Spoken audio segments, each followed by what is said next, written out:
Congolese have been massacred by white people in the Congo for years and years and years. And if the shoe is now on the other foot, only thing I can say is it's like chickens that always come back home to roost.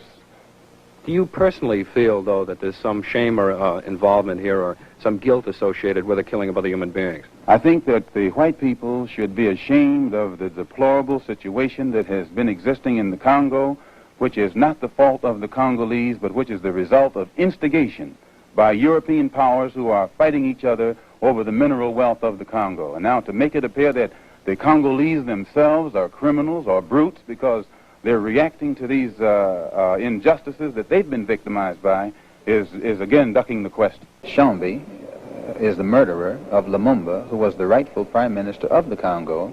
Shambi is the man whose forces fought against the United Nations forces and against the United States, and despite this criminal past of Shambi, now the United States is backing Shambi, who has hired South African mercenaries who are hired killers to disrupt the peaceful efforts of the freedom fighters from Stanleyville to make the type of country there that they want.